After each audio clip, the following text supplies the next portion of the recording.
My name is Andy Porter, and John Harper and I began this series, Visiting Scholars of Color, this year. This is our second visitor, Louise Moll. I'll introduce him in just a second.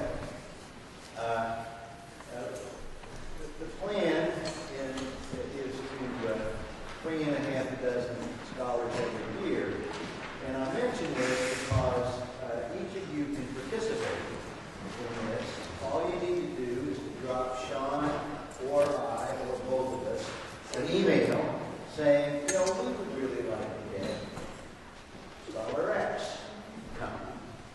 And we will take that under advisement. I have to say that Sean and I are guilty of picking all of the people this year because we're just getting it started. And I can say also that Louise Moll, our visitor here, I've had similar programs at my various stops along the way. In fact, every one of my stops, Michigan State, Wisconsin, and Vanderbilt. And, I didn't know of Louise and his work when I was at Michigan State, but he's made every other one. So it's great to have you here. Thank you. And he's at the University of Arizona. I think you know that. He's in the Language, Reading, and Culture department, which just seems like the right title for the department. Even though his doctorate, he was in an ed psych department, which is, of course, better than ed psych. And he's done many things. I didn't realize I was studying his CV before.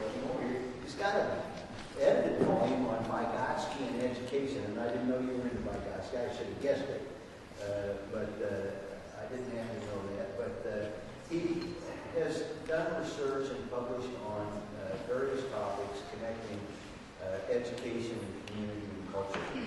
And sometimes, most of the time, recently I think education has been school education.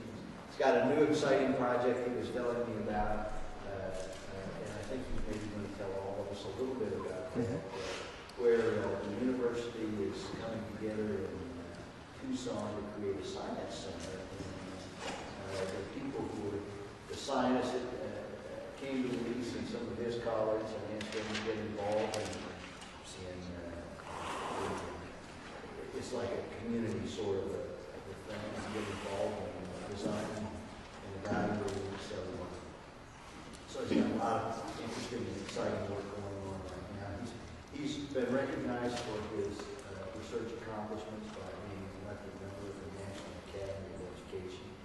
And I also saw, I didn't even know this existed, but he received the Henry Trueba Lifetime Achievement Award a few years back. Henry Trueba is a person who's very, very special to me because Henry Trueba is the guy who taught me to play racquetball. So I know Henry was my dean at the time in Wisconsin. I owe him a great deal. I was too old to play basketball, unfortunately, anymore. And he says, try a non-contact sport. And that guy, he's a killer player. Really good. So I'm going to turn it over to Louise, and I can't wait to hear your remarks. Thank you.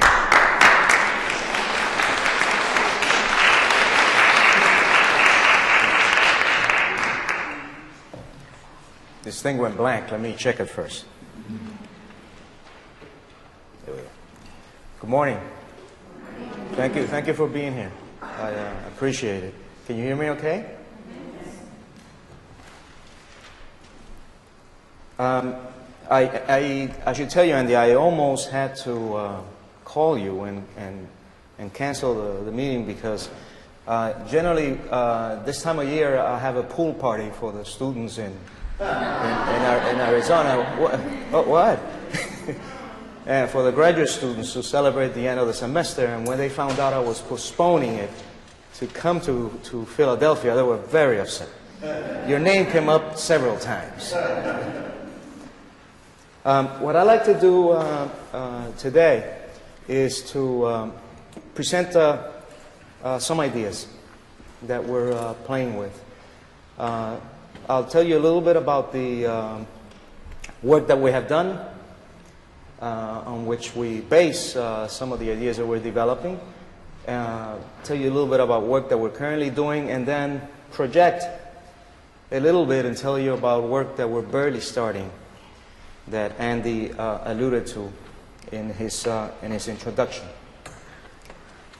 So let me get used to this.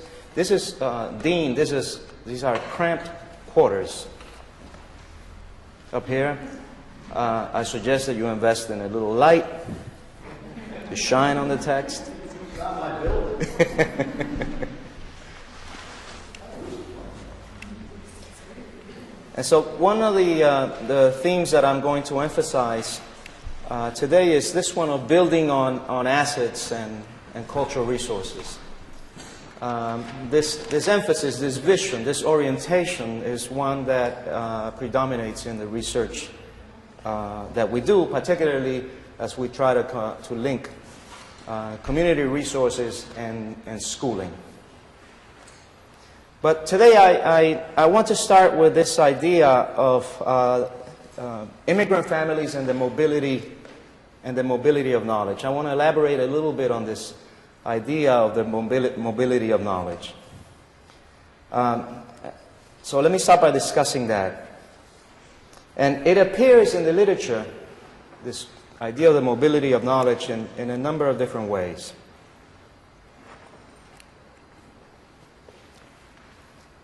An interesting one is found in this book, Science in Translation, by Montgomery. He examines through multiple examples the crucial role of translation, and hence of biliteracy or pluriliteracies in various forms in the history of scientific knowledge and the building of Western science. Knowledge, he writes, whatever its contents, has always been mobile form of culture. Has always been a mobile form of culture. Interesting phrasing. The movement of knowledge, however one defines it, he adds, as facts and hypotheses, or as products of specific forms of labor, has occurred through trade and commerce, war and conquest, and of course through all forms of immigration, as a basic feature of daily life along national and linguistic borders, both within and between cultures. An early example of this mobility of knowledge comes from the work of Richard Chabran. Richard is at, I think he's at Whittier College in California. And his colleagues, who have written extensively about the exploits of Francisco Hernandez, a Spanish Renaissance physician. Starting in 1570, that's when Plymouth Rock was still a pebble, as they say, Hernandez conducted a major survey of over 3,000 species of plants in Mexico, unknown in Europe, these species of plants, to document their botanical and medicinal specificity. Mammoth work. You know. In 16 folio volumes, Hernandez described and illustrated I should have replicated one of the illustrations for the presentation. They're spectacular. Their appearance and habitat, recording their uses in traditional native Mexican medical practice, and assessing their potential for similar uses in Spain and in Europe. The volumes were written in Latin, the lingua franca of European medical culture at the time, although he wrote also in Spanish and in Nahuatl. I assume to write in Nahuatl, he used the alphabetic script to represent Nahuatl. Important for our purposes is that Hernandez, in documenting indigenous knowledge, tried to preserve the local system of categorization, respecting, we could say, the epistemic frame of the Aztecs. But upon further translation, summary, and uptake in Europe, the native epistemology was ignored, and the information was reclassified using European taxonomies considered the only authentic forms of representation. Upon returning to Spain in 1577 and presenting his work to King Philip II, who subsidized the expedition, his volumes were bound and placed in the library of El Escorial, the Spanish monastery and royal palace, where they could be amply consulted by other physicians and scientists. In fact, scholars not only from Spain, but also from Italy, the Low Countries, England, made the trip to Spain to consult and copy portions of the manuscripts. Hence the title of Very and Chabran's article, Mexican Medicine Comes to England.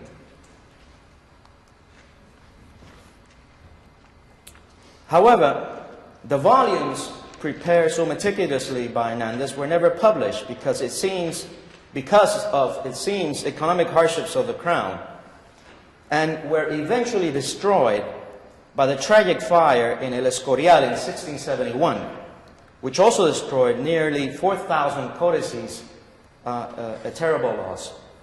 Most of these codices in Arabic. The story of how the knowledge survives, mostly in Hernandez's drafts, rediscovered some years later and in incomplete and sometimes distorted translations, and through the work of other scholars as well, and diffused widely, is complicated, if not strange, and I will not retell it here, but you can consult Chabran's many essays and books. He has a couple of volumes with Stanford Press on the topic. But do note that what Hernandez accomplished, regardless of intentions, was to appropriate the extensive funds of knowledge of indigenous communities and convert them into a written document in the language of power, while excluding the sources of that knowledge, the indigenous communities, thus confirming them as subaltern subjects. This is thus an example not only of the mobility of knowledge in the 1500s, but in the process of documentation, translation, writing, and distribution. It is also an example of the colonization of knowledge for the benefit of those in the European centers of life, with no benefit for the indigenous community, a relationship that Walter Mignolo, following Quijano, refers to as the colonial difference. Thus, the movement of knowledge always entails an exercise of power. I will return to these issues of coloniality. I had a difficult time pronouncing that word in English and in Spanish. As coloniality, as these scholars call it, they make a differentiation between colonialism and coloniality. Colonialism can end, but the colonial frame of mind and epistemology can remain and influence and determine the thinking and what's possible to think. And that's the point that they're making. I will return to some of these issues when discussing language ideologies and the education of Latino students in Arizona.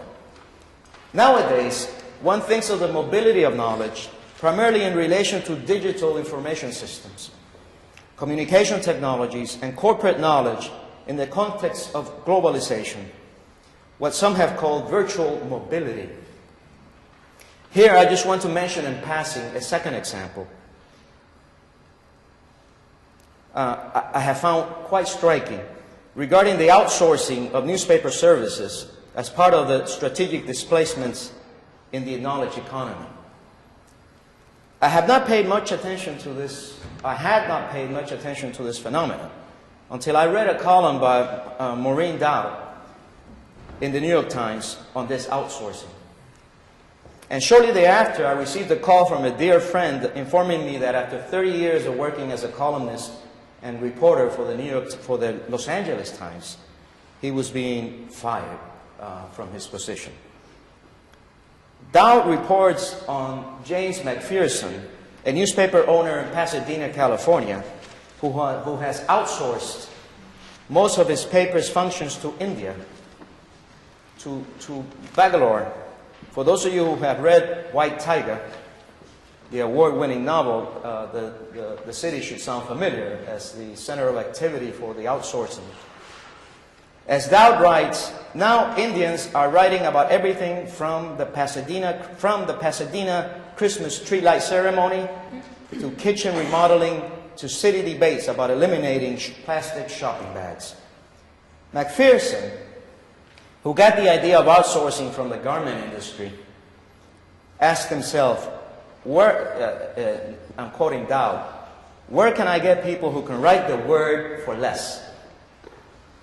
He put an ad on Craigslist for Indian reporters and got a flood of responses. She continues, McPherson then fired his 7 Pasadena staffers, including 5 reporters, and now he and his wife direct 6 employees from all over India on how to write news and features using telephone, email, press releases, web harvesting, and live video streaming from a cell phone in City Hall. They have the video streaming from City Hall, and then the reporters in India view the video streaming and write the story for the paper, and then submit it electronically to the paper who publishes it in Pasadena. That's what I mean by the mobility of knowledge. Will this catch on? Maureen Dowd writes that in October 2008, Dean Singleton, the chairman of Associated Press and the head of Media News Group, which counts the Pasadena Star News, the Denver Post, and the Detroit News in its stable of 54 daily newspapers, told the Southern Newspaper Publishers Association that his company was looking into outsourcing almost every aspect of publishing, including possibly having one desk for all of his papers, probably offshore. This is reverse colonization. A reader in the Times complained in a letter, the death of American democracy. She added, I feel like a little bit like Keith Olbermann in his show when he criticizes others in his speeches. When I was writing this, what came to mind, and I probably have nobody in the audience who will remember this show, perhaps Andy, the old Steve Allen show. Steve used to take letters to the editor. And of course, one thing that the writing loses is often intent and the communication of emotion.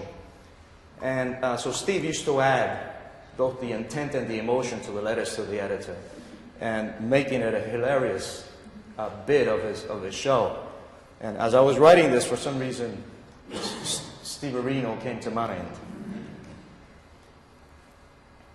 This is reverse colonization, as I said, the death of American democracy. Another reader wrote, scab labor, that's what it is. Another wrote, globalization will be the death of the middle class and democracy as we know it. Not noting the irony of some of these comments. I mean, I'm assuming from the demographics of New York Times readers that most of these people were not complaining about globalization a short time ago, that were benefiting from globalization. But there was an interesting repost from a reader in India. She wrote, our local papers are filled with pieces from the New York Times, from Reuters and Washington Post, and a whole host of other international news agencies. What is wrong with you people in the U.S. reading a piece written by someone in India when we regularly read pieces written by someone in Pasadena, or in New York City, or in Seattle? It might even give you a perspective outside of America. Interesting quote. By the way, in one of the stories that I did some quick research on this outsourcing of newspapers, and in one of the stories it was a newspaper owner who had a Spanish language newspaper in California, and he was going to close it until they decided to outsource the paper to Mexico. So it's not only to India. This is a trend, by the way, that has, I think, consequences for us, those of us in this room as academics. I fully anticipate that it will hit academic institutions shortly, if it hasn't already, and I'm not fully aware of it. Where one can expect engineering courses being outsourced to Bangalore, or Spanish literature courses to, say, Guadalajara. So we have an interesting digitalized reiteration of the first example. The first world importing forms of knowledge that are as commodity for the benefit of an industry, and still with the language of empire, in this instance English, mediating the transaction. Although now the consequences is the subalternization, not of foreigners, but of the locals. Mostly middle class and educated Americans, not usually considered a vulnerable population to such globalization. As Walter Mignolo has pointed out,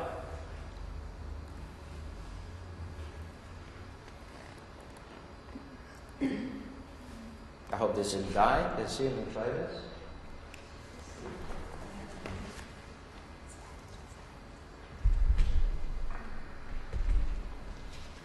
It's coming to life. There we go. Here's Mignolo's, one of his recent volumes. As Walter, he's a geometrician. He's now at the University of Duke. He's originally from Argentina. Quijano is a Colombian sociologist.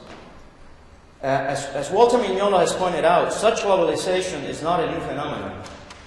It is the most recent configuration of a process that can be traced back to the 1500s, as I try to illustrate with my example of Hernandez, with the beginning of transatlantic exploration and consolidation of Western hegemony. Although he asks the way it is taking place, through digital means of communication and diasporic movements, is certainly unprecedented. This process of techno-globalism for the movement of knowledge, along with a massive movement of people, is repainting, as Mignolo puts it, linguistic maps and cultural landscapes, while questioning the distinctiveness of natural cultures or their cultural practices, as the outsourcing of the news seems to suggest. The same forces of globalization that also spurred the mobility have also spurred the mobility of scientists and highly skilled professionals, and that of laborers in the form of massive international migration, all of them in one way or the other involved in the mobilization of knowledge. Here I'm most interested in what some would call ordinary, but I claim no less important, knowledge. For example, it is common in the immigration literature to depict working class immigrant families as having no human capital. This concept is usually operationally defined by the combination of a level of occupation and years of schooling, criteria by which these families do not fare well. There are, to be sure, dire consequences to a lack of human capital, including economic stagnation and not depression, and a corresponding lack of school success for the children. A depressed socioeconomic standing, as is well known, has major implications for the schooling of children, both in terms of their preparation to begin school and of inequalities regarding the quality of their experiences in school. I argue that these depictions of immigrant families as bereft of human capital are misleading.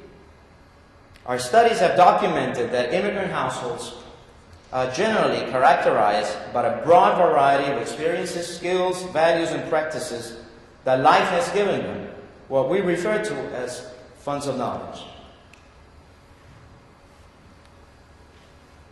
The next few slides refer to the process that we generally follow in documenting what we refer to as funds of knowledge. Furthermore, as a feature of daily life, there is mobility to these funds of knowledge that makes them particularly valuable. One is that this knowledge travels well. It is not checked in at the border. The immigrants bring it, and it may be activated to become part of either the formal or informal sector of the economy. For example, funds of knowledge about construction are often viable and expendable within the U.S. urban economy, but all that can change in a heartbeat, as we know from the recent economic downturn. A second way these funds of knowledge become mobile is intergenerational, depending on the particular circumstances we're living. We had some families in our studies. This is a plug, unabashed plug for the book. We had some families in our studies that purchased small plots of land that they turned into gardens. Not an easy thing to do in the middle of the desert, where they could teach their children how to cultivate plants and vegetables and help them appreciate the value of such labor and the value of nature. These were deliberate attempts by these families to transfer funds of knowledge and values to a new generation. We also have families who discovered that valuable knowledge generated by their labor history, for example, knowledge about horses from working at a ranch, or about medicinal uses of plants, became irrelevant in the urban context and thus often difficult to transfer to a new generation. Not all funds of knowledge, of course, are transferred to a new generation. I'm an example of that. My father was an accountant, and I barely know how to balance a checkbook. It is hard to motivate a youngster raised a block away from the beach to involve himself in the details of accounting. Yet another mode of mobility of knowledge was through the relations of exchange with other households as part of their social networks. For example, a person with knowledge about roofing might offer another to help fix his or her roof in exchange for mechanical knowledge necessary to help fix a car. Notice that the currency in these transactions is of funds of knowledge, hence the metaphor of funds. What we refer to as core households are usually characterized by thick or multiple social networks that facilitate the exchange of such funds of knowledge. In contrast to these households, thin social networks generally characterize the classrooms that we study, where teachers and students rarely reach beyond the classroom walls as part of the routines for living and learning in schools. Building on these observations, we make the case in our work for making funds of knowledge pedagogically worthy by transporting them into classroom contexts. As we have detailed elsewhere in the book that I did with my colleague Norma Gonzalez, who's an anthropological linguist, and Kathy Amanti, who is a 5th grade teacher, who is now doing her doctorate with us.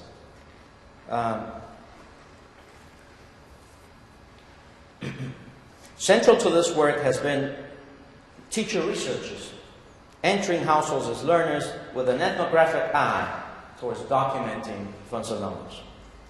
These household visits provided teachers with an important cultural framing, as I call it, of families and students, with implications for the teaching of literacy or mathematics as meaningful practices. In relation to the teachers with whom we worked, it offered both theory and methods to help define working-class families as possessing valuable cultural resources for instruction, challenging perceptions that they would be lacking in such assets, while helping teachers establish relationships of trust with parents and students on which to base their pedagogy. From the beginning of the Funds of Knowledge work, we were also concerned with the social stratification of schooling, especially the rote and reductionism that characterizes working-class schooling. Consequently, we're initiating, by the way, we're in the middle of writing a proposal in which we are with a young colleague of mine named Cecilia Rios Aguilar, in which we are replicating Annion's classic study of social class and the Hickman curriculum published in 1980, about 30 years ago. We're interested in replicating his study in the new social context of education. So many things have changed in education in the past 30 years. Now I lost my place. From the beginning of the study, we were concerned about the social class characteristics of the schooling. Consequently, most of our work in classrooms was devoted to developing with teachers inquiry-based approaches to learning, inviting parents and others in the community to contribute intellectually to classroom activities, or using literature as the basis for meaning-driven literacy instruction, often in both languages. In brief, the emphasis has been on treating diversity as manifested in the lives of people as a pedagogical resource. The goal has been to provide not only an understanding of diversity, but a diversity of understandings to make sense of the heterogeneity of being or the heterogeneity of life. This work has been, if I can say so, rather well received. The term funds of knowledge has become part of the vocabulary of educational researchers and practitioners, often in relation to generating positive representations of students and families, enhancing social relations between families and teachers, or connecting teaching practices to student interests or family knowledge for the purpose of enhancing academic development. In addition, this work provides us with a rich theoretical understanding of household activities, including, for example, its economic base, the division of labor of households, the productive activities, the relations of exchange, the educational ideologies, and the production of knowledge. So what we found really helpful in developing the concept was that in previous work that we had done, we had entered households with the idea of documenting, let's say, literacy events. And we would concentrate on documenting those literacy events.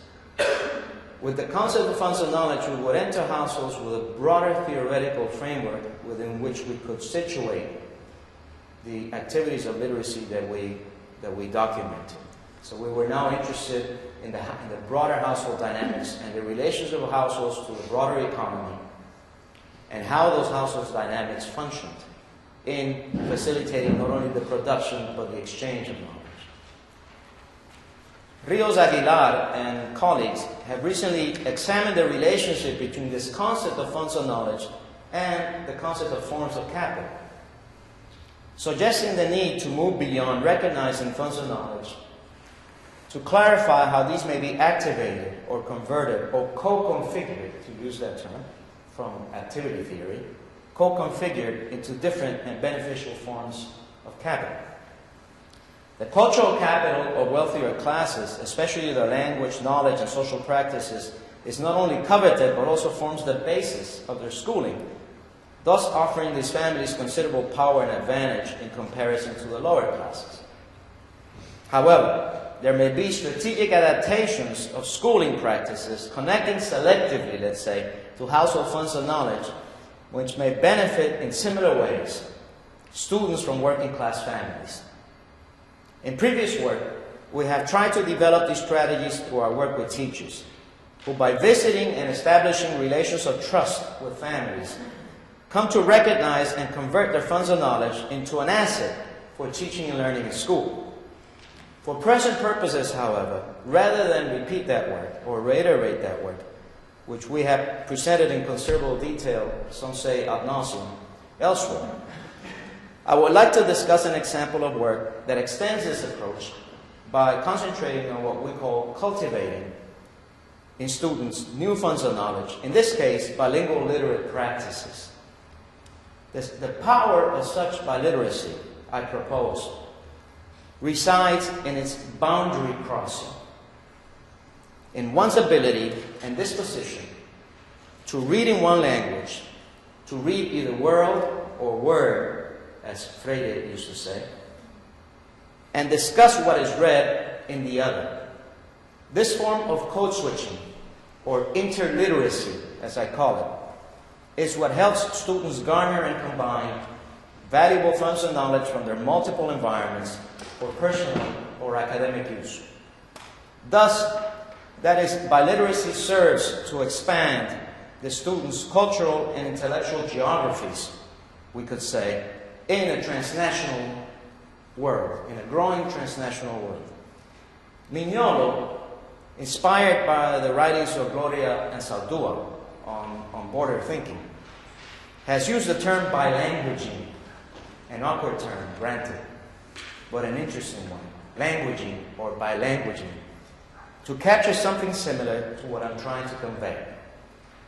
The expansiveness of this hybrid combination of languages, where the borders themselves, in the combination of resources, become the locations for thinking.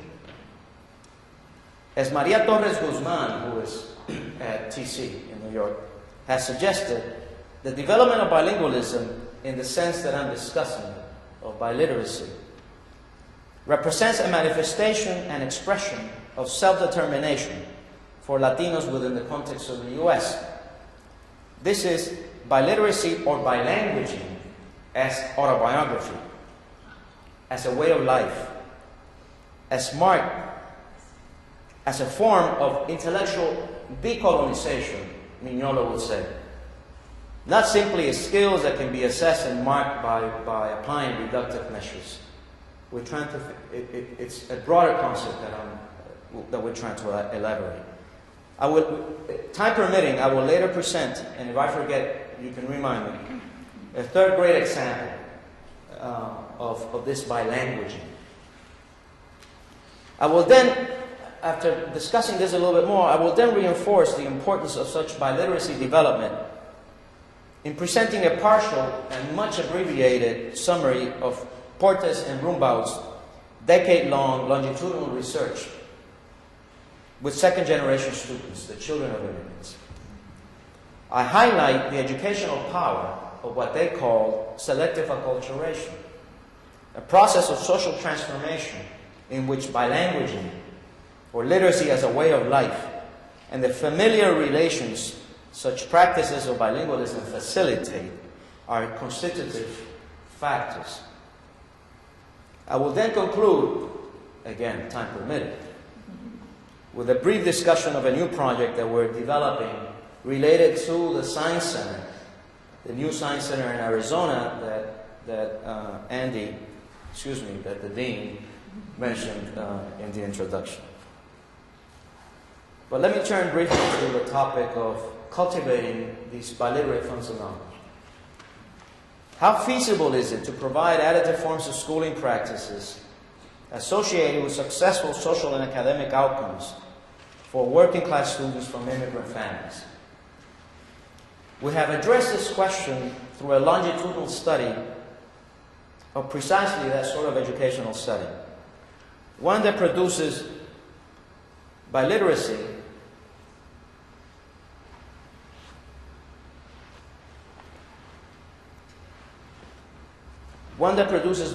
for all its students, regardless of their cultural background or their home language. That is, this is a school setting in which the kids, regardless of whether they were English or Spanish speakers or both when they entered kindergarten, and regardless of their social class characteristics or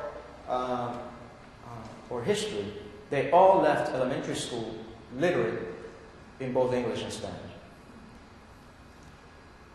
In this section, I want to summarize not the pedagogical details or particulars of how this elementary school, located in the Southwest, creates bilingual and literate persons, but I want to mention the broader characteristics of the institutional setting and how practitioners with the support of families instantiate additive bilingual conditions for learning. This case study is even more remarkable in that this work is being done under very hostile conditions, when the state has implemented policies to ban precisely these forms of schooling, with edicts and punitive threats, a clear form of colonial control, one could say. So, for example, the teachers were threatened with dispossession if they taught bilingually. That is, that the state would come in and take them to court and confiscate their possessions. That the school manages to survive and thrive, even in these adverse conditions, represents an example of what we have come to call educational sovereignty. The ability of a school to call its resources to provide an additive education for its students, even when under ideological siege by the state. The story is complex, and it also involves the actions, the counterpellation, we could say, of teachers and students to the impositions of the state, and the full-fledged support of parents for the goals of the school. One of the aspects that we studied in this longitudinal study was the relationship of language ideologies and educational practices. That is, particularly how do language ideologies do their work? We started the study with this emphasis, but then it became unavoidable, given that the politics of language control were occurring at the same time that we were starting to study. And the state was about to vote on the proposition that would ban those forms of schooling. And the children in the school were subjected to considerable attacks. The teachers and the children, especially in the right-wing radio shows in Arizona, simply because they wanted to learn how to read and write in 2 languages. It's really amazing.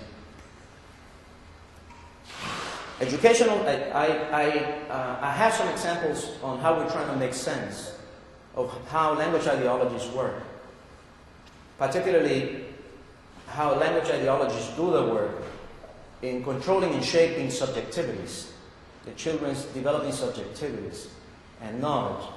I won't present that here, but I'll be happy to discuss it later on how we're trying to make sense of these dynamics through the use of multiple case studies. And when you attempt to do multiple case studies on a topic like this, it becomes really messy really quickly. Because we have 20 kids with the multiple case studies that display 20 different ways of interacting with the controlling language ideologies. And we find ourselves theoretically lacking, in terms of how to address these topics of subjectivity and developing subjectivities in language ideologies within a broader social cultural framework of study.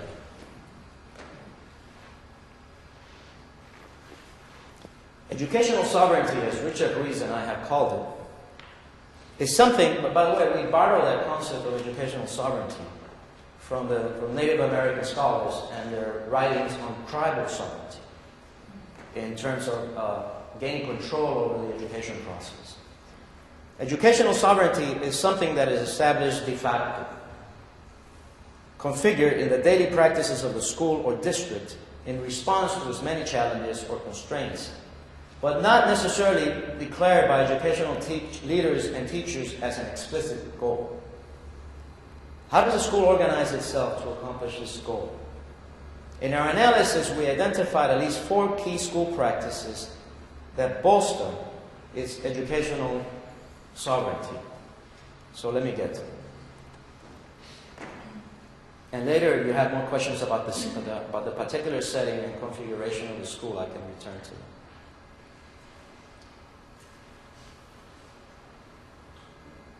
That I should mention that the kids were doing fine in terms of the standardized test was a shield that the school could use to protect itself from the attacks of the state.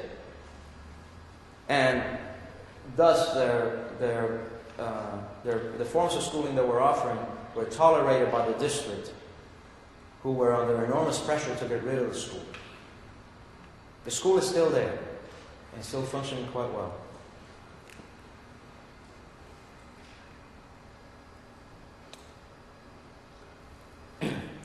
So let me just summarize these 4 characteristics, and none of them will seem extraordinary to you. Well, these are key findings, that all the kids became literate in 2 languages and so on. Let me mention these points. One was the teacher's academic qualifications, enormously important in doing this type of work, and all of the teachers, over 70% of them, had an MA degree or higher, and about 65% had taught in a dual language program more than 7 years. So these were experienced teachers and highly qualified academically to teach in this program. We contend that this highly qualified staff helped give the school its academic emphasis and direction, especially its goal of fostering biliteracy. Not simply oral bilingualism, but biliteracy in all of its students as a central organizing feature of the practice of educational sovereignty. Here I quote from a recent NAE book, whose title I can't remember right now, but it's an article it's a chapter by, what was the title? What was the title of that book? It's, what did you call it? CRS? This is a chapter, the lead author was Linda Darlingham. The second factor that we documented was the creation of confianza. Confianza is the term that we use. It means mutual trust, or trust, or as when we say, una persona de confianza, a person one can place one's trust in. Here we're using the term confianza, borrowed from our analysis of household funds of knowledge. The creation of confianza is the glue that holds the social networks of the households together. In our original work, we used it to refer to that. Here we extend the concept to refer to the nature of the social relationships among administrators, teachers, and students to help establish a particular culture of the school, a culture of caring, if you will, to borrow from Noddings, that came to define the school and help define who these adults are in relation to each other and the children. The teachers in the school were entrusted, and this is important, to help make pedagogical and policy decisions for the school. Two examples may suffice. One is that the teachers proposed and established the proportion or distribution of use of languages for the school, where the teaching in Spanish predominated. This arrangement is a deliberate attempt to protect Spanish, to make it an unmarked language in the context of the school, much like English, or what Ellen Luke calls establishing the school's lingua franca. Another example is the teacher's decision to propose an alternative language arts arrangements in Spanish, a cross-age Spanish language arts sessions offered to all students, and with school-wide teacher participation for an hour and 15 minutes, 3 days a week. All of the kids were arranged into groups for Spanish language arts during those times of the day, and every teacher in the school participated, including the staff, the administrative staff and the front office. This innovation, I warned the school that by creating that sort of social organization, that they would be replicating sort of a tracking system within the school. They argued against my suggestion, and it turned out that, again, they were right. And they evaluated often they assessed often how the kids were doing in the development of Spanish literacy, and that helped to create mobility among the groups, rather than to freeze them in sort of a tracking fashion. This innovation is widely credited within the school for privileging the development of Spanish and enhancing the biliterate capabilities of the students. The point here is that under the conditions created by the administrators, teachers help define themselves as a particular type of professional and as a particular type of person, with the necessary funds of knowledge to make curricular decisions that help define the nature of the educational relationships in this particular school. The third point is ideological clarity. And I think that this ideological clarity resulted from the general decision of the school to highlight biliteracy as the common outcome of their education. The school staff is well aware of how much teaching is a political activity, especially after defending the children's language rights during the campaign by the state to establish English-only policies. It will be accurate to state that the school is constantly vigilant of any attempts to either alter the dual language agenda or impose English-only instruction. There is unanimous support among the faculty for the bilingual goals and culture of the school, and an awareness of how the school status is a political achievement and must be constantly reenacted in their practices. I remember that when we started the study, there was a teacher that told us that although she loved the school and the kids, that she found it too stressful to teach in Spanish for such a prolonged amount of time. Well, she was fluent in Spanish, but not schooled in Spanish. And she found it stressful to maintain the Spanish language model. So she told the principal that she would be modifying the model of the school a little bit so that she could catch a break and teach in English for the majority of the time. The principal told her that she would write her an excellent letter of recommendation for her next job. That is, this is the practice of the school. If you want to alter it, you can alter it at some other school. And finally, the fourth factor is one that we usually don't think of in terms of the creation of additive forms of schooling, and that is what happens after school. What happens when school is out? This school featured an extensive after-school program in which practically 100%, all of the kids participated in. So all of the kids in the school stayed after school to participate in these programs, represent, we think, a considerable investment of the children and family in the school. There's a strong emphasis on privileging, in this instance, Mexican cultural activities, which are now cross-cultural musical activities, as you can tell from the picture of the kids. Two of these little girls here are Norma Gonzalez's daughters. Respecting IRB, I won't tell you which ones they are, but if you look at the violins, there's a strong emphasis on dancing, on guitarist groups, on chess, on basketball, on whatever hooks the kids into staying at school and participating in the life, in this instance, the after-school life of the school. During the political campaign that preceded the passage into law by popular vote, by the way, overwhelmingly opposed by Latino and African American and American Indian communities in Arizona, of severe restrictions on bilingual education programs, we were able to document how the school became a site of resistance to the imposition of these constraining regulations. The campaign became a defining moment for the school as teachers, students, and their parents became political activists in defending the school from political attacks. Even after passage of the law, the school, with the support of parents, has remained a site of defiance, we could say, as it has continued to offer its curriculum, what they consider not only pedagogical but a moral choice for the students, while adjusting its practices to the new legal conditions. Revealingly, the father of one of the students, an attorney, offered that his firm would defend any teacher or administrator pro bono if the state took legal action against them, as they had threatened. Of course, not all schools can have a law firm at their disposal. That's an extraordinary example, admittedly.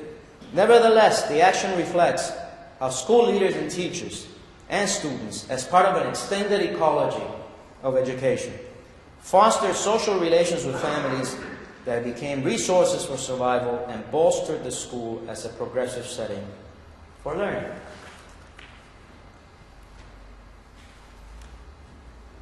This, by the way, I should mention, this group they're called Los Aguilitas, and they perform throughout the Southwest, not only in town. The leader of the group is a teacher named Mr. Valenzuela, Mr. V, as he's generally known. When I started doing the research at the school, and they told me they had a mariachi group, I anticipated, 2 or 3 kids. It turned out that this is just one of a 3-part group. That Mr. Valenzuela had dozens of children playing 3rd graders with violins and trumpets. He deserved a Nobel Peace Prize for patience. And he's had several generations of kids. Now the older kids, some of them who are professional musicians, come tutor the youngsters. Last year we nominated Mr. V for an honorary doctorate in music education from the University of Arizona. And the school granted it, and he was offered, he was hooded in a ceremony, and the kids played. Fabulous moment. So what are the long-term consequences of early biliteracy in children. Sherry Ortner has pointed out that playing out the effects, the playing out of the effects of culturally organized practices is essentially processual and often very slow. The construction of social subjects, often from childhood, she writes, the practices of life of young people and adults, the articulation of those practices with larger events in the world, often moving to a very different rhythm. In the messiness of life, it's often hard to predict these long-term consequences. And she adds, although one can form hypotheses about the long-term implications of such practices, especially in terms of social reproduction or transformation, their effects are often not visible until some time later. Now, we follow some of these kids who are now entering high school. They're now entering high school. I find it very difficult to view the kids as high school kids since I've known them since they were in kindergarten. Particularly the girls, who are now hanging out with these disgusting boys. Every time I see them holding hands with one of the boys, I roll down my window and shout out, "Get your hands off my data, sucker."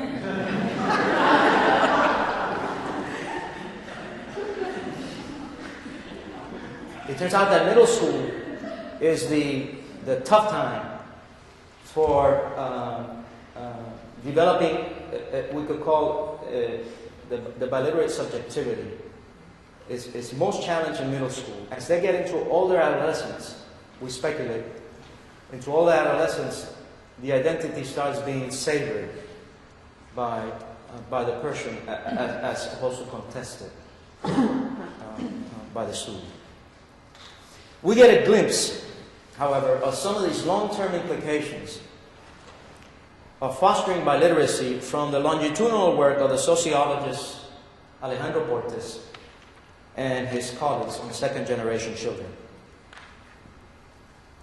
On second-generation adaptation or modes of incorporation into society, and I just want to provide a brief summary of their work and how it relates to biliteracy.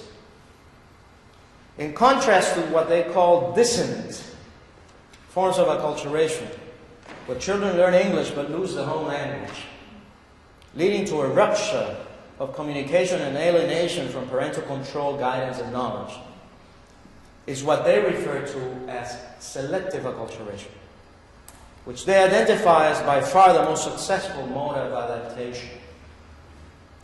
Here, the children learn English and US ways, while retaining important elements of the home culture, most notably fluency in the language.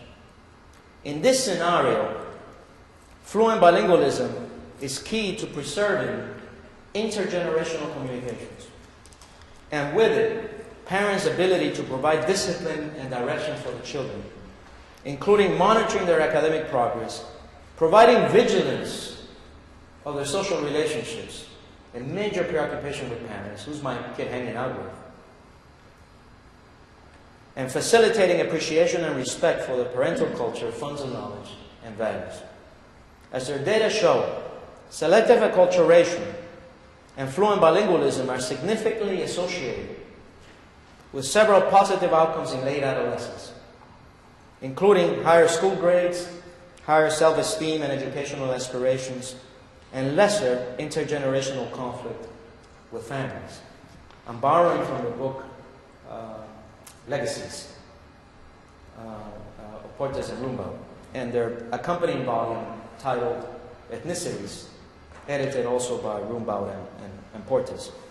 In their final round, for those of you not familiar with the work of Portes and Rumbaud, let me just say that the work was based mostly in Miami and San Diego as two major receiving communities of immigrants. It consisted in 1992, when they started the work, of 5,200 students who were then in 9th grade.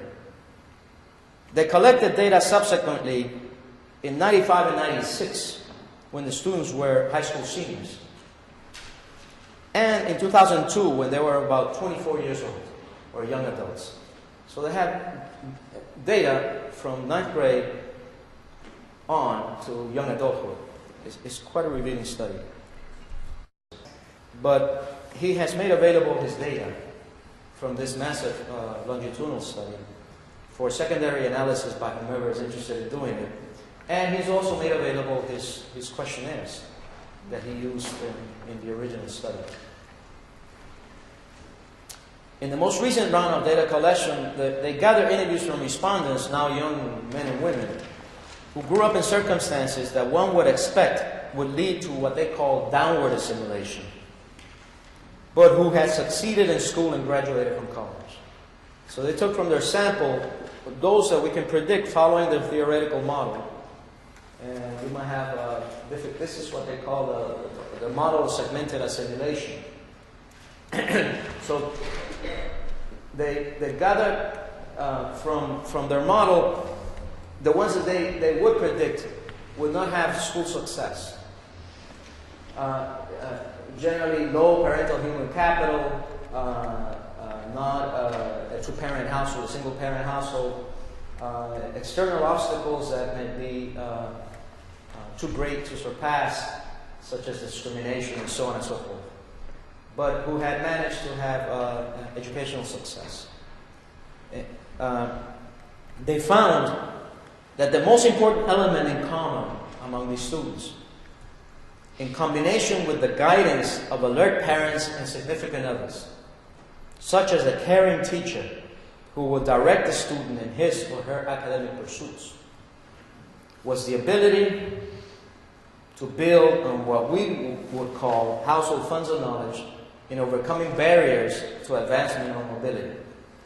In their words, dissonant acculturation, I'm quoting from Portes and colleagues, deprives youth of this resource as they lose contact or even reject the language and culture of parents. Whatever resources are embodied in that culture effectively dissipate. Only in the selective path of intergenerational adaptation do we find a platform to make full use of those resources brought from abroad. Hence the emphasis on the mobility of knowledge. These findings illustrate how bilingualism, or bilanguaging, to borrow the awkward term from Moll, especially made fluent and literate through years of additive schooling, becomes not only a transformative resource for the students, but also a critical aspect of the cultural capital necessary for social and academic advancement. How can we continue to cultivate these biliterate forms when we get little institutional support from the schools for their cultivation, and emphasize the mobility of knowledge that may become part and parcel of the cultural capital families can develop for school success?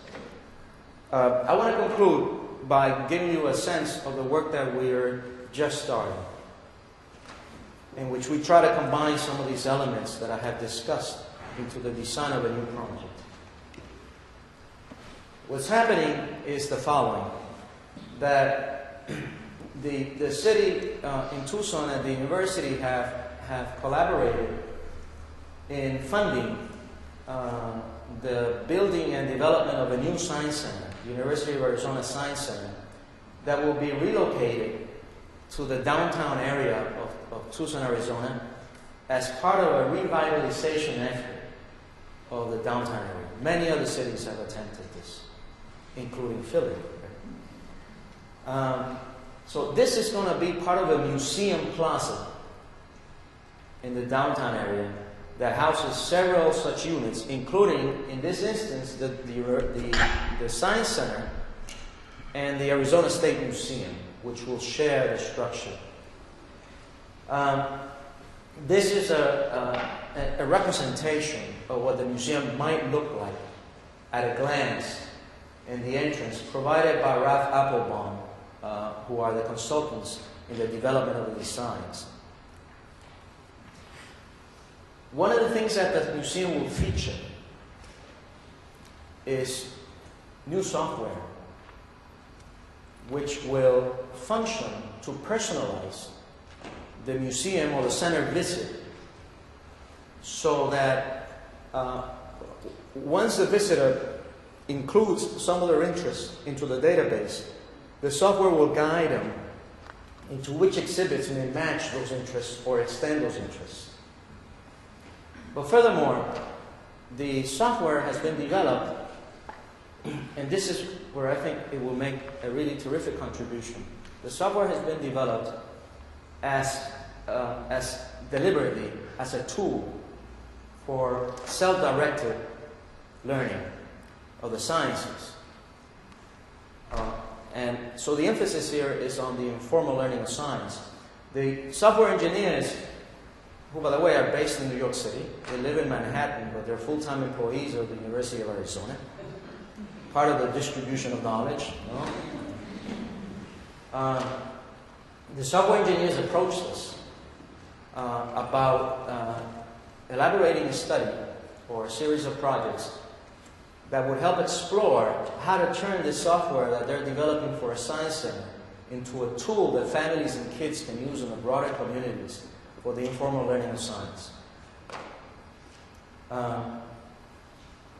And we have been in discussions with them in how to do this, and of course we are also in the midst of writing proposals for the funding of some of this work.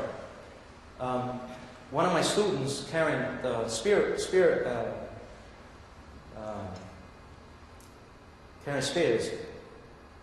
Ellenwood,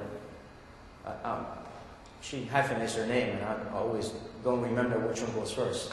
Spear Ellenwood has been hired by the software engineers to help coordinate the work. And so she's now an employee of the Science Center, and what's nice is that she's being paid to develop her dissertation on these topics. All of my students are paid like this to develop their dissertations. For any of you that want to transfer to the University of Arizona. So that part of the question that the software engineers brought to us is, well, how can we take advantage of the resources and assets of the Science Center to mediate the informal learning of science in community settings? So initially, by the way, this doesn't represent well, and it's already dated, and software development is dated almost upon release. But you can find some details on the tool that they're developing, which they call Zone B. Zone B is a hybrid term, as you can imagine. Zone comes from Vygotsky's zone of proximal development. I turned these software engineers into the Vygotskian literature, and they loved the concept. So they appropriated the concept of the zone. Bee comes from the pollination of bees in different settings and their importance in the ecology, in pollinating the ecology, sort of a mixed metaphor here. But they developed Zone B, and you can find some more details at their site, zoneb.com. This is, however, U of A, University of Arizona, funded software.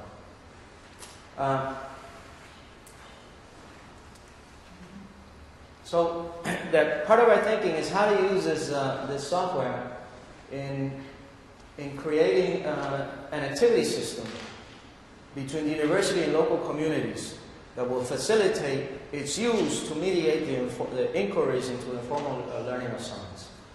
Now, it turns out that the Science Center has, this is from the new proposal that we're generating, has a laboratory of sorts that is called the Design Garage.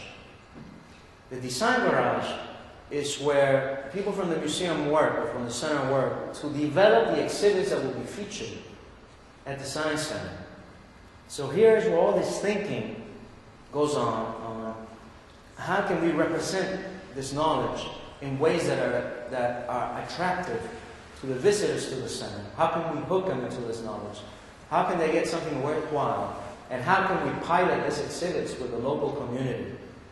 So the idea is to use this lab, this Design Garage, as a primary context of action at the university. And then to create after-school settings in the local community. Here, pattern after the fifth dimension projects of Michael Cole and colleagues. Create this community-based centers that would interact through the Zone B software with the design garage in helping generate projects for the informal learning of science. But notice that part of the idea is that the youth in the community will become consultants to the software engineers in providing them with feedback in terms of what works and doesn't work as they develop their tool for self-directed learning.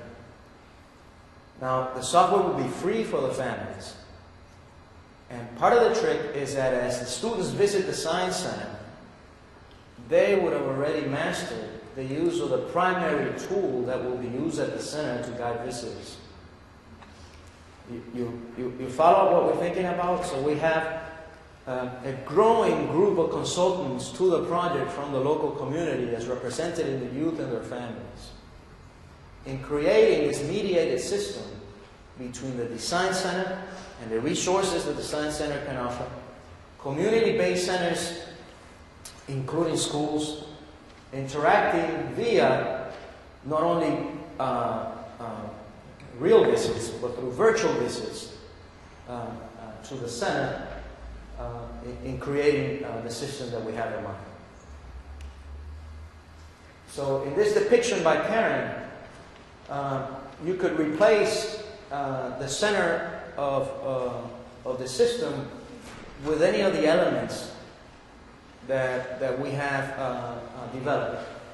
From the design team to the Wildcat Designing Minds activity system, she invented that term. This refers to a charter school that's affiliated with us in the low-income community for STEM education. And the kids there will be participating in the system to our research and the College of Education analyzing how the system works and the evaluation of it, and the technology team of designers with the design garage in the center mediating the activities, but we could just as easily, if it is a system as we intend, move these elements around as need be. And these are other goals of the system. I'll let you read them if you wish. A primary participation will also be in something like Second Life, maybe Teen Second Life. We're a little bit afraid of the real Second Life for reasons that those of you who have used Second Life know. This is Karen in her self-representation in Second Life. It doesn't, of course, it doesn't look anything like her and shouldn't look anything like her if she's representing herself. One of the interesting things about Second Life is that there are a lot of men in Second Life who are women. There are a lot of men who are women in Second Life and vice versa. You know? So it becomes a site for cross-gender research.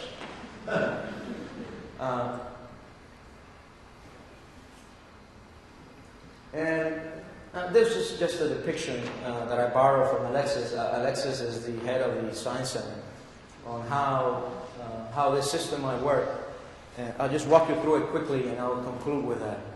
It is, they're planning a field trip, and so they're using the software to initiate their thinking about the field trip to the center. And the kids take pictures of butterflies in the environment.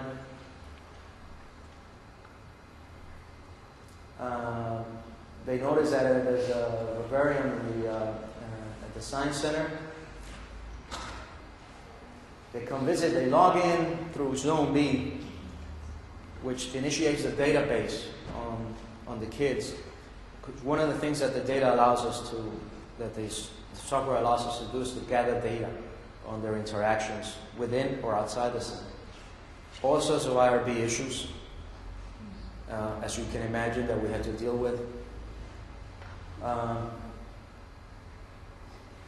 Here's the kid signing in. This is already in place. It not only provides your identification, and you can pick up the data that you've gathered or the observations that you made at any of the centers and send it to yourself electronically. We have these smart boards where the kids can categorize or reclassify however they want the data that they're collecting or gathering.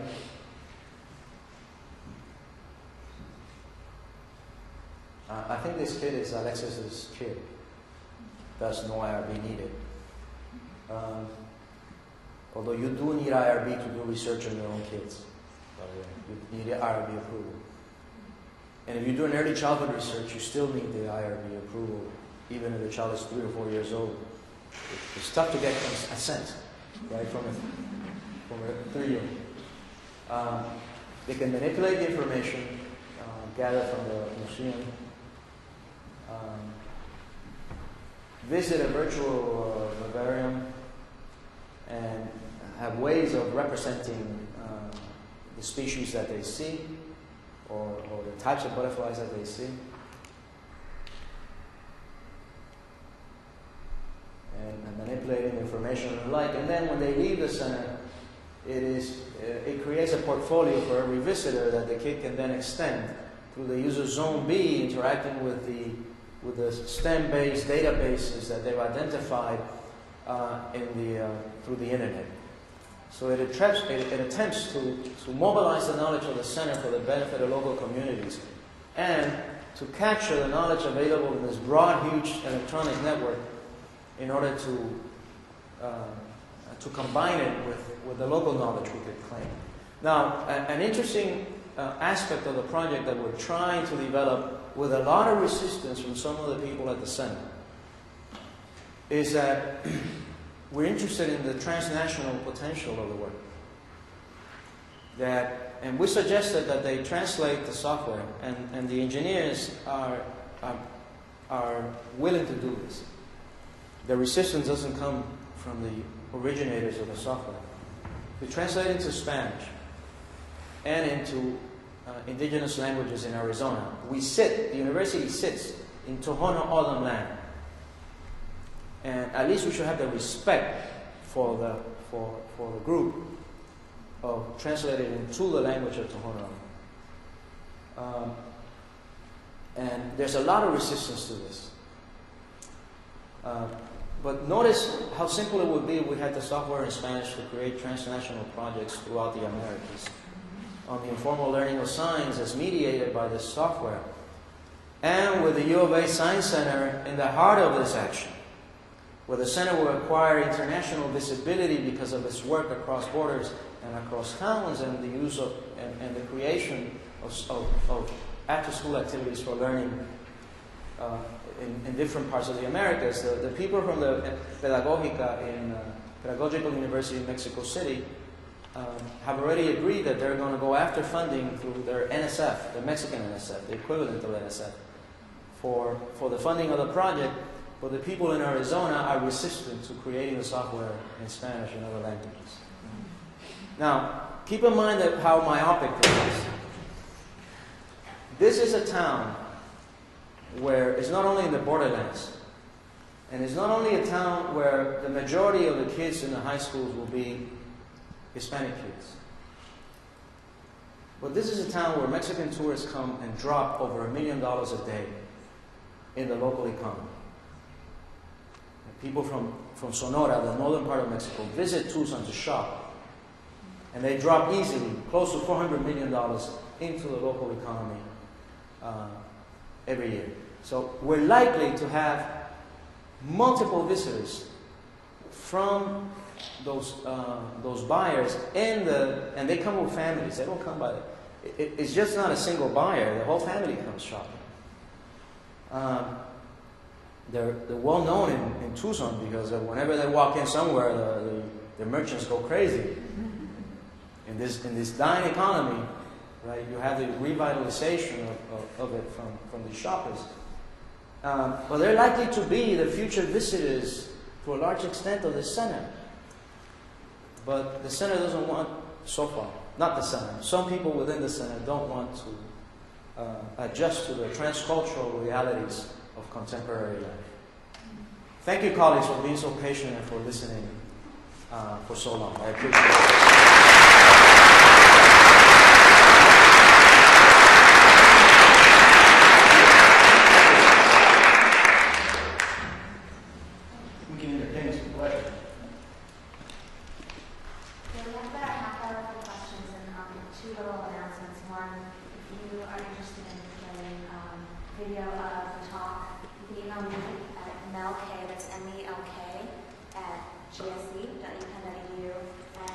students are interested in signing up for the student-only lunch with Dr. Moll tomorrow, and you haven't done so yet, you can email Diana Johnson at dianaj@gsu.upenn.edu.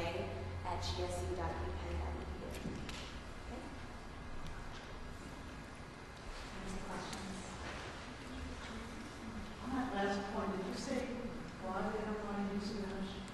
Well, at the Science Museum in Phoenix, they have a very nice science museum in Phoenix.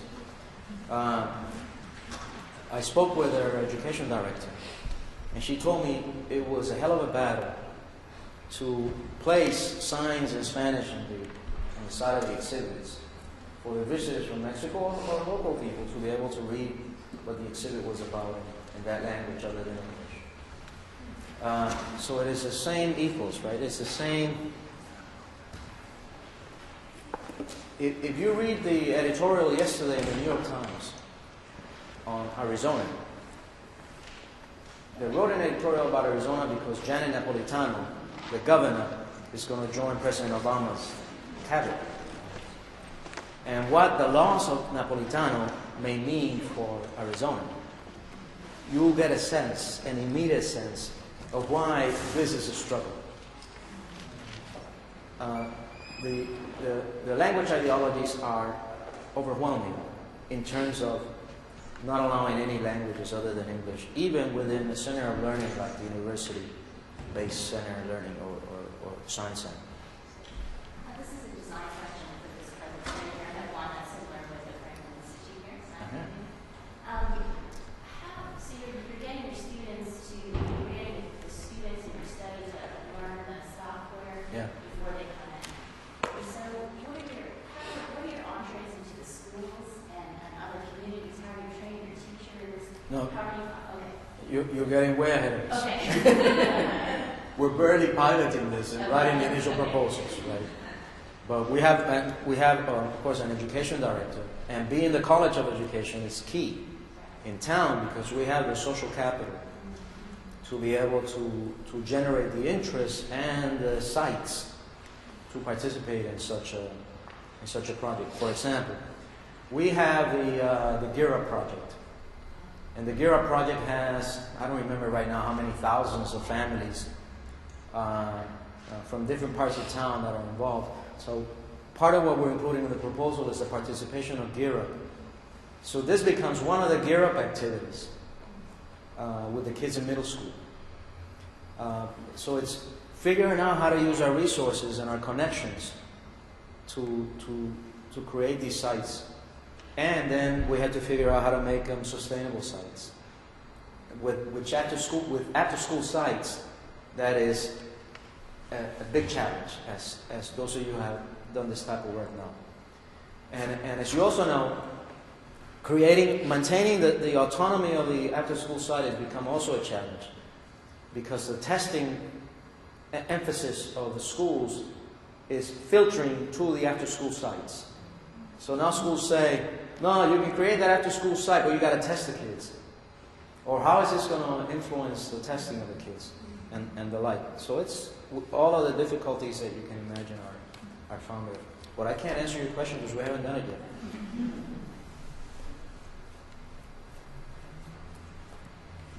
I'm curious as to your experiences with parent involvement and in the schools in this model of maintaining biculture. Did you find that the parents, especially like parents, immigrant parents, bringing their own or having their own household funds of knowledge in place, did you find any barriers to working with them as far as having them cooperate with schools? Well, in our experience, we've had a relatively easy time in gaining access to the households. I think there are two primary reasons. One is that we never approach a household by ourselves as university types. We always approach it with a local teacher. Usually the teacher of the kid whose household we're visiting. And second, we make sure that we communicate to the parents that this is an educational research project. That therefore it has an applied intent. And the intent is to see how we can use what we learn to contribute to the teaching and learning that goes on in school. And we find that between the relationship that they come to identify us as teachers, along with the classroom teacher, and the intent of trying to help out teachers and kids, that the parents have been more than willing to collaborate with us. Now, this doesn't mean the schools don't face a challenge in garnering parent participation through the traditional route of bringing parents to the school. We suspect, although this wasn't the intent of the project, that if the teachers go to the households in a case study fashion, as we've written up, and create the initial relations of trust with the families, it becomes much easier to bring parents into the schools. But I don't have any data to substantiate that. But I think that the relations of trust are at the heart of the participation. Particularly with parents who haven't been to school for too many years and don't understand how the system works and are intimidated by the schools. In a conversation with Norma Gonzalez, my colleague in all this work, she asked me something a few years ago about one of my kids' teachers. And I said, I don't know, I've never met her. And she was shocked. She said, you're doing all this months of knowledge research and you never met the teacher of your kids? I said, I feel uncomfortable going to the school. And she said, I've met and I'm friends with every single teacher that my kids have had. And of course, Norma did that as part of her parental strategy to get to find out what's happening in classrooms. So I suspect that she's right, that it is in the relation that the key is to facilitating further participation. I just wanted to kind of follow up on that because Carlos and I and some other graduate students and I'm sorry. I can't hear you, I'm sorry. I just wanted to follow up on that question that Carlos asked because he and I and some other graduate students and another professor have a grant for improving parental involvement in Latino community outside of Philadelphia. Uh-huh. And we're very interested in the idea of funds of knowledge and helping schools rethink their definition of parental involvement. And so what we're finding is that the schools are more interested in helping the parents learn English as well as improve their children's test scores. Uh-huh. And there's not really that much room for funds of knowledge. And I was wondering if you had any suggestions for how to kind of bring up this idea and possibly move it forward. The preoccupation with learning English is quite understandable, right? But what the parents often don't understand is that how difficult it is not to learn English. That is, you can try your best not to learn English if you're a kid in the schools, but you're going to learn English. Because if you close the door to English, it'll break a window to come in, right? So we try not to persuade them otherwise of the preoccupation with English because they'll have that preoccupation, especially if they're not fluent themselves with the learning of the language. But regardless of those preoccupations, we try to work with a small group of teachers in approaching the households and in starting to create the network, the social network of classrooms and homes by approaching a handful of parents. Let me give you an example of how we did it in one school. Is we asked the teachers to pick one family for that semester. That's it. Because when we approached them, they said, I can't visit 30 kids. I said, no, we're not asking you to visit 30 kids. Although one of the teachers visited every single one. And it turns out, if you read some of the history of schooling, especially in the South, that's not unusual at all. Or it was not unusual. So let's say that everyone in this room, let's say that we're 50 people here, and we visit one family. That's it, one family. So you have at least 50 visits or 50 visits to 50 different households of what constitutes a school. And let's say that we ask you to visit the same family 3 times. The first time to document the labor-related funds of knowledge, the second time to document the educational ideologies and child-raising ideas, and the third to document some other aspect of household life. So that makes it what? Por 15, 150, 150, right? Approximately 150 visits. After 150 visits, cumulatively, you've found out enough about the families to fill these walls here with not only the funds of knowledge, but all sorts of other information about the families, that as a study group, you can then analyze and check each other for how our stereotypes filter into our vision of the families, by the way, as well as ethical considerations in doing this type of work. But it's an opportunity to create a database, if you will, on getting to know the families in the surrounding community. So we do it by starting with a small cadre of teachers and creating a study group, reaching out to the families and then bringing the data back for discussion and analysis. And if the concern is facilitating parental participation, then that becomes a topic of discussion. You follow? So we try to reduce the task, but not distort it. Reduce it strategically to what we can manage in this instance, of a case study approach. But retain the theoretical emphasis on how do we make sense of household life and of the dynamics of learning, and knowledge and learning. But that doesn't mean that it ceases to be a challenge. It is always a challenge. I have no answer for you except that. I'm very interested by the idea of using role-play technology to develop students' self-regulated learning and collaborative learning.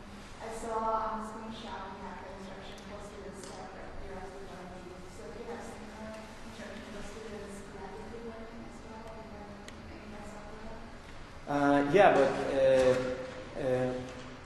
I don't know if it's already been. The software is being piloted still. Right?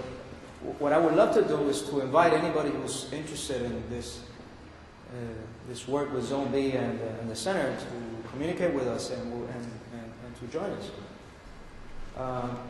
So we can make any and all information available to you as we progress. So stay in contact with us.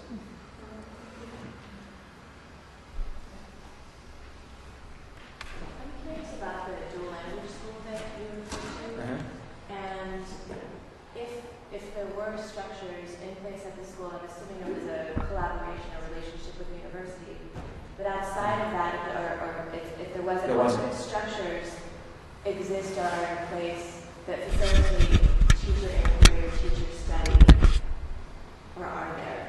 To facilitate teacher study? That's a very good question. In this instance, there weren't, because the teachers, the school was used to be a transitional bilingual school, and the teachers and the administrator were dissatisfied with the outcomes. They converted it into a dual language school with a heavy emphasis on Spanish maintenance and development. So you notice that, I don't know if you picked up during the slide, that kindergarten and first grade was all in Spanish for every kid. But the distribution of languages never exceeded more than 30% in English. So this was really a protective setting for the development of Spanish. So parents would come in and say, I'm worried about my kids learning English. Will they learn English in the school? So the principal will take them to fourth grade. This is what your kid will be in 3 or 4 years, and all the kids are already literate in both languages. But the teachers that participated in the project most of them were already in the school. And they had done graduate work mostly at the University of Arizona, but not exclusively. So I don't remember any particular structure And we certainly don't have it at the university for the preparation of such teachers. Deliberately, I mean, concentrating on the preparation of such teachers. Now, we're going through a merger, as many other universities, I imagine University of Pennsylvania not. It's not necessary, but we have to do it. And in which our Department of Language, Reading and Culture is really a language and literacy department, literacy and culture department, will be merging with the teacher education department. So we have now an opportunity to rethink, joining with our colleagues in teacher education, what do we have to offer from our side to enhance the preparation of teachers, and perhaps what sort of pathways can we provide for teachers to develop intellectually in terms of their profession. And one of them may very well be preparing teachers for these dual programs. But we're not there yet. So if you were to ask me, how much is the funds of knowledge idea being used in teacher preparation at the University of Arizona? Our response would be, who knows? But we'll find out more now as we engage.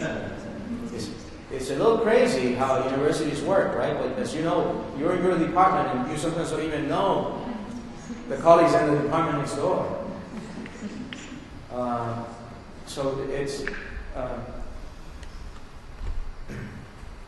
a little depressing to respond that way, but that's a reality. But a very good question. What are the structures available for the preparation of teachers, especially given that I emphasize teacher qualifications as heavily as I did initially? I think Holly might have also wondering about whether when the school embarked on the dual language work, whether there weren't moments of times when teachers needed to have some kind of connectivity. Absolutely. So there was presumably some kind of investigation of teachers. Yes, no, absolutely. So that the teachers formed a study group where they would meet often to make decisions about policy. And as I mentioned, they had a strong hand in determining the distribution of languages, which is the defining feature of the school. What they call éxito bilingüe, which is the language arts sessions in Spanish, they also developed that, the teachers. So the teachers had considerable autonomy in deciding the nature of the experiences for the kids in the school. I have another question. You said, or you had on your slides, underlined the inquiry, that one of the elements was changing the social representation of educators. Yeah. And I think I understand that from the perspective of teachers who visit homes. Yeah. Accrue new identities of virtual families in their contact. But do you feel that in this work over time that the social identity, social images, representations of educators in the place where you've done funds and knowledge work have then changed from the perspective of other players in the scene? Of the educators themselves? Or the social representations of the families about the educators? No, I mean, who else besides people who understand the funds and knowledge work understands that the educators themselves, the teachers, have altered their ways of working in profound ways. So is that something that the administration recognizes?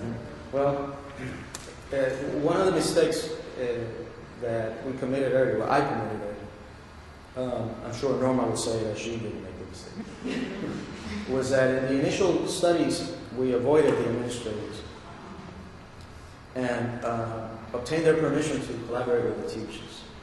It wasn't until we were already well along in the work that we started including administrators into the design of the work. Particularly because one of the principals was so interested that she started doing the household visits herself. When teachers were reluctant to visit a local household, and many teachers were, and sometimes for pretty good reasons, we usually tell them to follow their intuition.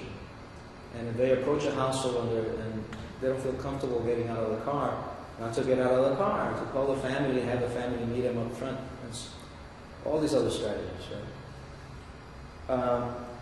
But she started, whenever a teacher was reluctant, she would say, I'll go with you, and accompany the teacher in the initial household visit. Now, she in a sense started creating a model for us of how administrators could participate in the work in ways that we hadn't anticipated. But also she fell into this trap, I'm using the word trap benevolently, in that we notice the way it works, at least in our case, is you're in the first visit to the household. The family's ready for you. You're the honored guest. You're the teacher coming to the household. The kids have just taken a bath, their hair is combed. You're in the second visit. It's a little bit more informal, and you're asked to stay for dinner. During the third visit, you're asked to be the godfather of my colleague Carlos Vélez calls it falling into a Mexican black hole of social relations. And that's what happened to Maria. She met so many families through her home visit, and there were so many demands on her to visit. Can you accompany me to church this Sunday? My pastor would love to meet you. Can you come to the christening of the baby?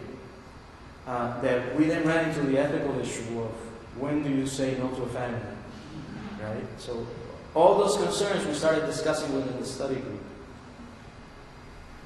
So she provided with a model of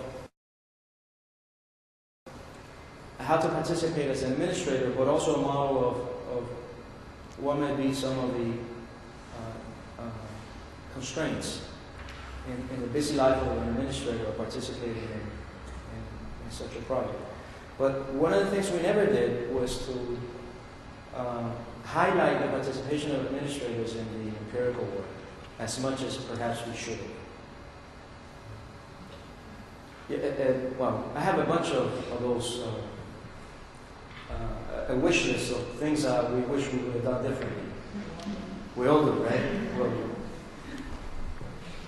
I'm very intrigued by the languaging idea and the way you talked about sort of thinking in the border, which to me I think takes us past a simplistic notion of code switching or translation from one to the other, but actually using the sort of multiple languages, multiple bits of cultural knowledge in a hybrid form. That's right. That's right. As a way of thinking and practicing. And I'm just wondering if you have, so it seems to me that idea is very powerful, but it also can be misunderstood as just code switching or translating in a simplistic way. And I'm wondering if you have examples from the school that illustrate sort of the power of that kind of knowledge.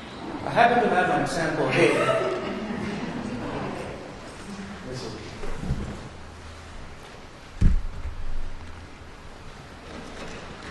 This will take a minute to show.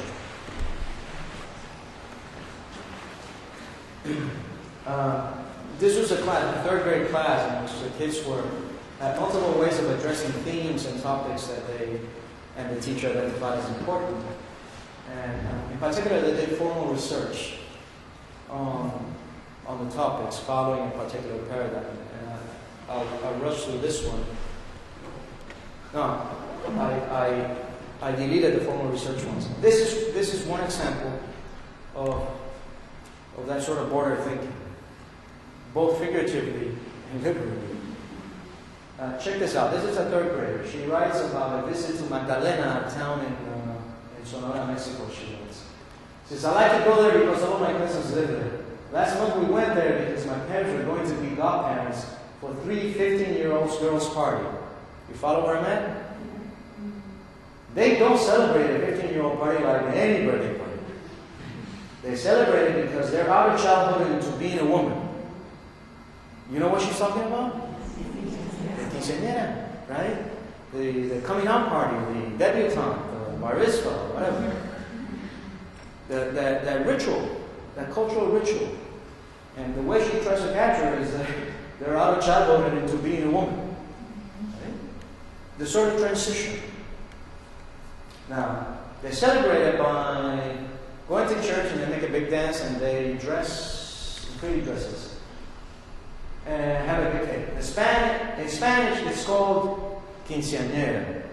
Notice the code switch to the explanation to capture the knowledge that she gathered from the visit to Sonora, bringing it back for her academic work in the classroom in English. They look very pretty. When we go to Magdalena, my brother Aaron likes to play with cars and so on and so forth. But perhaps a better example is the next one. Check it out. This is co-authored by two girls in the classroom, and it has to do with ethnic conflict. These are third graders. And it's fiction. The New Girl in the Neighborhood by Lupita and Rachel. One day, a new girl moved in my neighborhood. She was poor, and I did not like her. She was also a Mexican girl. I went to her house and asked her name. Mi nombre es Raquel, she replied. I know a little bit of Spanish, I told her. I know a little of English, Raquel told me. So far, so good. But then the ethnic conflict appears. Mi nombre es Michelle, and I don't like you, I yelled. And then I yelled, you're not supposed to be holy today, you're supposed to be holy Sunday. You know what that means? I have no idea. We think it has to do with the Jewish Sabbath and the Catholic Sunday Mass and so on and so forth. You're not supposed to be holy today, you're supposed to be holy Sunday. Unfortunately, I didn't catch that quick enough to ask the girls, what does this mean, really? She started to cry, then ran inside. The ethnic conflict will intensify. The next day, my teacher said, we have a new girl, her name is Raquel. I screamed. What's the matter, the teacher asked. Nothing, I thought I saw a spider.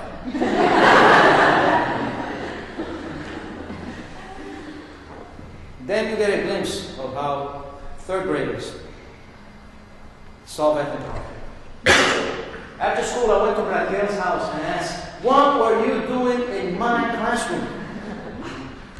Notice the emphasis on mine. But I can desperately learn English to learn how to read and write in English. She answered, if you show up tomorrow at my school, I'll hurt you. This is getting nasty.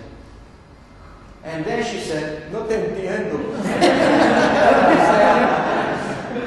I got so mad that I screamed and ran away. The next day, I went to her house and we talked, and I found out we had lots in common and we were friends.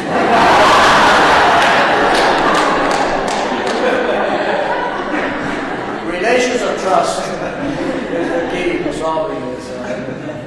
But notice how she's using that both girls are using both real and imagined experiences, both languages, strategically in the code switch to think in the border. I'm speaking figuratively here.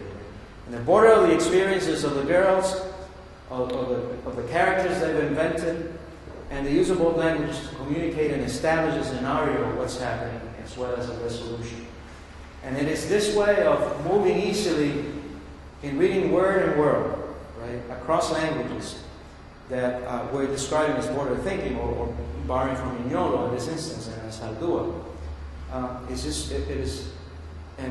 I'm initiating a project with biliterates and multiliterates, adults at the university, to find out to what extent is this bilanguaging part of their intellectual life. Because I've had students in class that I've asked, how many of you can read a language other than English? And I have half the class raise their hands. And then I ask them, how many of you have read an article in that language for this class? Nobody. So for all intents and purposes, there are English monolingual students in my class. Unless I assign to them an article about Vygotsky, let's say in Spanish, it won't occur to them to search for it, interestingly enough. Although there's incredible work on that line of thinking in Latin America. So, to what extent what I'm calling bilanguaging, or what Mignolo calls bilanguaging in the biliteracy, is more our imagination than the empirical reality of how biliterates function? Or to what extent can we verify empirically that this is both probable and feasible with the students that we're working with?